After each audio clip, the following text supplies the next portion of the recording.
Good morning class.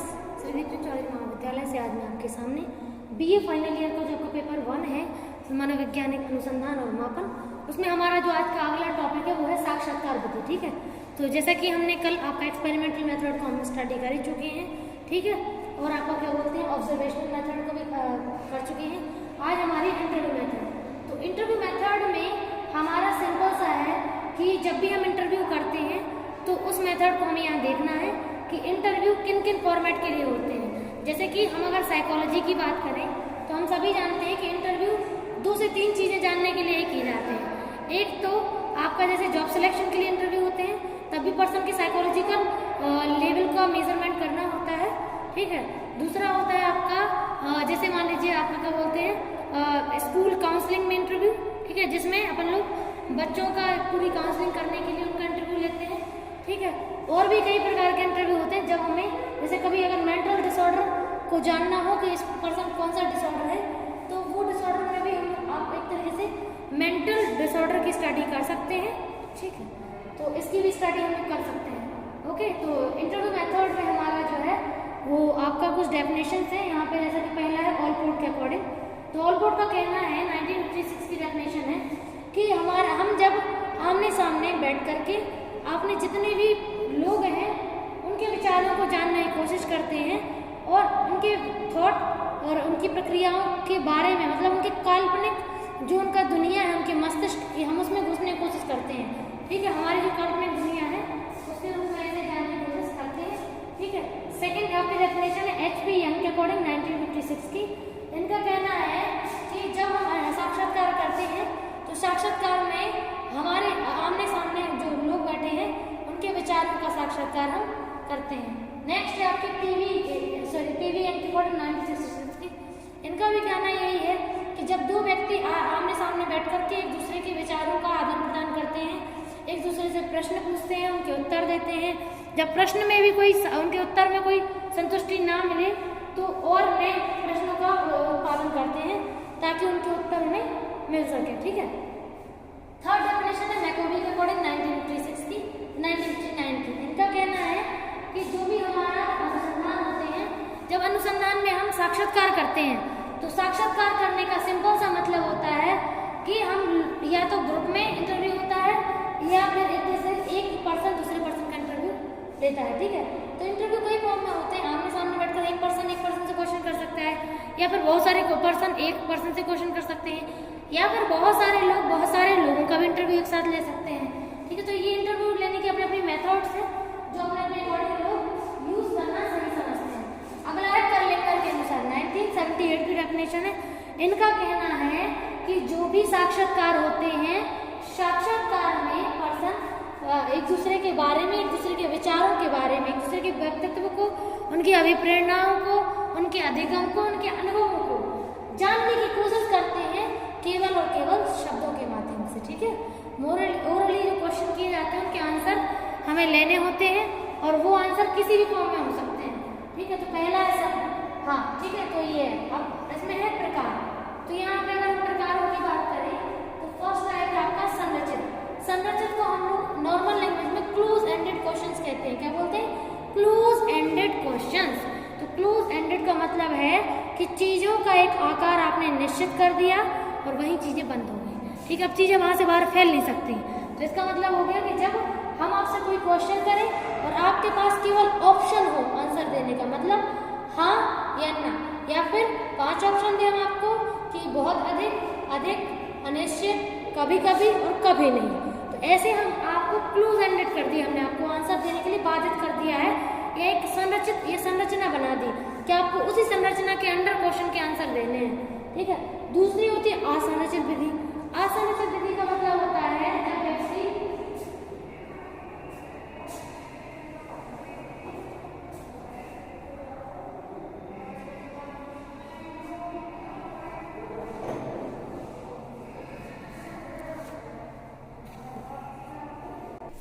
ठीक है। तो असंरचित विधि में हम लोगों के आसपास जो भी हम क्वेश्चन पैटर्न रखते हैं,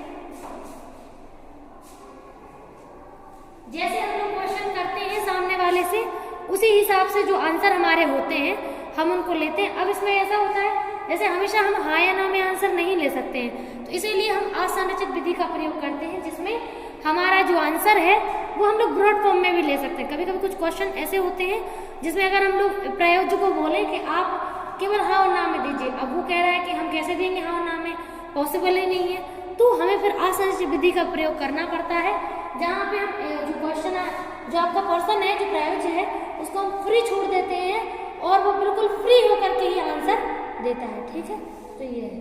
तो थर्ड है मिश्रित। ठीक है, तो मिश्रित में आपका मान के चलिए कि जो भी आपका, जैसे कभी कभी ऐसा होता है कि हम केवल हाँ और ना का क्वेश्चन नहीं रख सकते, वैकल्पिक नहीं रख सकते, या फिर हो सकता है केवल ऑप्शनल नहीं रख सकते कि अपनी मर्जी से वो आंसर दे, तो हमें यहाँ पे दोनों फॉर्मेट को लेकर चलना पड़ता है, संरचित, असंरचित और मिश्रित, हम दोनों ही विधियों को लेके चलते हैं। ठीक है, तो यहाँ पे दोनों विधियों की मिश्रित विधि को हम लोग कोरिलेट कर देते हैं। ठीक है, कि यहाँ पे पर्सन फ्री है बिल्कुल आंसर देने के लिए, वो जितने चाहे फॉर्म में आंसर दे सकता है, जैसे उसकी मर्जी, जितने क्वेश्चन या शब्दों में आंसर उसे देना हो। ठीक है, हाँ, अरे एक मिनट। ठीक है, तो हम लोग इसीलिए हम लोग मिश्रित विधि का प्रयोग करते हैं, क्योंकि जब कभी हमें मान लो एक फॉर्मेट पर रिजल्ट ना मिले तो हम लोग दूसरे तरीके से रिजल्ट ले सकते हैं। ठीक है, इसके बाद हम बात करते हैं साक्षात्कार की विशेषताओं की और उद्देश्य की। दोनों में ज़्यादा फर्क नहीं है, वही हमारी कैरेक्टरिस्टिक्स होती हैं, वही हमारे गोल होते हैं। ठीक है, तो इसमें अगर हम बात करते हैं पहला पॉइंट की इंटरव्यू करते क्यों है। ठीक है, तो फर्स्ट पॉइंट है क्रमबद्ध। ठीक है, तो जब भी हम इंटरव्यू करते हैं तो उसमें एक क्रम निश्चित होता है कि पहले हम क्वेश्चन करेंगे, फिर आप आंसर देंगे, फिर हम आपसे क्वेश्चन करेंगे, फिर आप आंसर देंगे। ठीक है, जैसे मान लीजिए अगर 10 लोग इंटरव्यू लेने के लिए बैठे एक पर्सन का, तो उसमें क्रम बाय क्रम पर्सन इंटरव्यू लेने क्या बोलते हैं और दूसरा इंटरव्यू देता है। ठीक है, अगला है 2 या 2 से अधिक व्यक्ति। तो हम सभी जानते हैं कि इंटरव्यू लेने वाले भी अधिक हो सकते हैं 2 से, और देने वाले भी अधिक हो सकते हैं। ठीक है, तीसरा है आमने सामने गोष्ठी। तो जब हम लोग आमने सामने बातचीत करते हैं, ठीक है, तो उसमें क्या होता है कि जो आपका जो इंटरव्यू है, इंटरव्यू मोस्टली 2 लोग आमने सामने बैठे होते हैं और वो इंटरव्यू ले रहे होते हैं। ठीक है, तो इंटरव्यू में उनका पूरा दोनों का योगदान बराबर का होता है। ठीक है, तो आमने सामने बैठकर इंटरव्यू ले रहे। अब तो ऑनलाइन इंटरव्यू भी चलने लगे हैं, पहले तो ऑफलाइन ही होते थे, लेकिन अब हम लोग जब से कोविड आया तब से देख ही रहे हैं आप लोग कि अब तो इंटरव्यू का फॉर्मेट भी चेंज हो चुका है, अब ऑनलाइन इंटरव्यू भी हो जाते हैं। ठीक है, वर्क भी ऑनलाइन हो रहा है अब तो। ठीक है, थर्ड अगला है 4th पॉइंट विशिष्ट उद्देश्य। जो भी इंटरव्यू होते हैं वो किसी न किसी उद्देश्य की प्राप्ति के लिए होते हैं, अगर उद्देश्य नहीं होगा तो इंटरव्यू भी नहीं होगा। ठीक है, तो अगर उद्देश्य है तो इंटरव्यू मेथड का प्रयोग किया जाता है, चाहे वो जॉब लाइफ के लिए इंटरव्यू हो रहा हो कि जॉब में आने के लिए इंटरव्यू है। ठीक है, या फिर हो सकता है कि क्लिनिकल सिम्टम्स जानने के लिए इंटरव्यू ले रहा है, कोई मेंटल डिसऑर्डर का शिकार है, उस डिसऑर्डर को हम जानना चाहते हैं कि इसको क्या प्रॉब्लम है, तो वहाँ पे भी हम लोग स्टडी कर सकते हैं, तो उसको इंटरव्यू फॉर्म में क्वेश्चन आंसर करके उसके बारे में जान सकते हैं। अगला है तथ्य संकलन। ठीक है, तो तथ्य संकलन का मतलब होता है कि जो भी हम इंटरव्यू लेते हैं उसमें हम केवल और केवल फैक्ट का यूज करते हैं। ठीक है, सत्य का प्रयोग करते हैं। ठीक है, तो सत्य को जानने के लिए और सत्य की ही प्राप्ति के लिए आपका इंटरव्यू किए जाते हैं। ठीक है, अगला है अंतर्वैयक्तिक स्थिति। ठीक है, तो अंतर्वैयक्तिक स्थिति मतलब होता है जब 2 लोग एक दूसरे के सामने बैठ करके एक दूसरे से वार्तालाप करते हैं और एक पर्सन एक दूसरे व्यक्ति के बारे में बराबर पूछता जाता है और क्लियर करता जाता है, तो ये सारी चीजें हमारी होती हैं। ठीक है, अगला है निरीक्षण का अवसर। ठीक है, तो निरीक्षण ऑब्वियसली जब भी हम इंटरव्यू करते हैं तो इंटरव्यू करने के में हमारा एक तो ऑब्जर्वेशन तो होते ही इम्पोर्टेंट होता है। ठीक है, तो ऑब्जर्वेशन का जो आपका अवसर है वो निरीक्षण मतलब जो हम इंटरव्यू करते हैं उसमें हम लोग ऑब्जर्वेशन भी लोगों को करते हैं कि वो क्या कैसे सोच रहे हैं, क्या बोल रहे हैं, जो बोल रहे हैं जो सोच रहे हैं उसमें तालमेल है भी कि नहीं है। ठीक है, जो वो फेशियल एक्सप्रेशन के थ्रू दिखा रहे हैं उनमें भी तालमेल है कि नहीं, ये सारी चीजें हम लोग देखते हैं। अगला है परिकल्पनाओं का स्रोत। तो जब भी हम लोग इंटरव्यू करते हैं तो उसमें हमारी हाइपोथेसिस भी मैटर करती है कि जो हाइपोथेसिस हम बना रहे हैं, जो भी हमने उस व्यक्ति के बारे में सोचा है वो सही भी है कि नहीं है, तो हम लोग परिकल्पनाओं को भी जांचते हैं।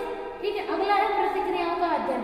तो जो भी रिस्पॉन्स हमें पर्सन से मिलते हैं वो रिस्पॉन्स कितने वैलिड हैं हमारे इंटरव्यू के लिए, हम इंटरव्यू जो लेना चाहते हैं रिस्पॉन्स वही मिल रहा है कि नहीं, वो भी इम्पोर्टेंट होता है। ठीक है, तो उसे भी हम लोग जानने की कोशिश करते हैं। लास्ट है प्रयोगात्मक अध्ययन में सहायक।